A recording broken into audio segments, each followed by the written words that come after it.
আসসালামু আলাইকুম বন্ধুরা, কেমন আছো? আশা করি আল্লাহর রহমতে সবাই ভালো আছো। বরাবরের মতো আজকের আয়োজনে তোমাদের জন্য থাকছে অসম্ভব মজার একটি বরফি রেসিপি। আশা করি আজকের বরফি রেসিপিটি তোমাদের কাছে অনেক ভালো লাগবে। কোনো ডাউল দিয়ে নয়, একদম মিষ্টি আলু দিয়ে তৈরি করেছি অসম্ভব মজার এই বরফি। বাড়িতে ঝটপটভাবে অল্প সময়ে তৈরি করতে পারো, আর খেতে কিন্তু দুর্দান্ত। আমি 100% গ্যারান্টি দিয়ে বলতে পারছি, ছোট থেকে বড়রা কিন্তু সবাই খুবই পছন্দ করবে। আর তাছাড়া কিন্তু অল্প সময়েই তৈরি করা যায় এই অসম্ভব মজার বরফিটি।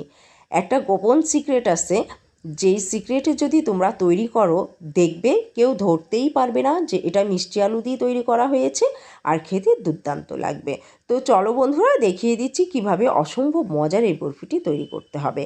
এখানে আমি 750 গ্রাম মতো নিয়ে নিয়েছি মিষ্টি আলু। মিষ্টি আলুগুলোকে সিদ্ধ করে আমি ম্যাশ করে নিচ্ছি। দেখো, এভাবে আমি সুন্দর করে ম্যাশ করে নিয়েছি। আমি কিন্তু হাতে আগে মথি নিয়েছি, তারপরে কিন্তু যে চালনি আছে বা ছাঁকনি আছে সেটা দিয়ে ভালোভাবে ছেঁকে নিয়েছি। তো আমরা যে পাত্রে এখন তৈরি করব সে পাত্রে নিয়ে নিচ্ছি। এখানে প্রায় 2 কাপেরও বেশি আমার কিন্তু ম্যাশ করা আলু। তো এর মধ্যে কিছু জাস্ট উপকরণ অ্যাড করে দিতে হবে স্বাদ বাড়ানোর জন্য।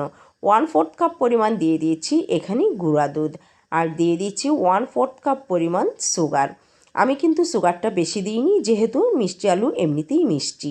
ফ্লেভারের জন্য কিছু মশলা অ্যাড করছি। একটা তেজপাতা দিয়ে দিচ্ছি, 2 ইঞ্চি পরিমাণ দিয়ে দিয়েছি এখানে দারুচিনি, আর দিয়ে দিয়েছি 2টা লবঙ্গ আর 2টা এলাচ। এলাচটাকে একটু ফাটিয়ে দিতে হবে ফ্লেভারের জন্য।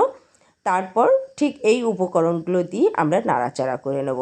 আর মিষ্টতার জন্য এখানে দিয়ে দিয়েছি 1/4 চা চামচ পরিমাণ লবণ, আর দিয়ে দিচ্ছি এখানে বাটার 2 টেবিল চামচ পরিমাণ। বাটারের ক্ষেত্রে কিন্তু তোমরা ঘিটাও ব্যবহার করতে পারো। তো বন্ধুরা, এরপরে কিন্তু সমস্ত উপকরণগুলো ভালোভাবে মেখে নিতে হবে।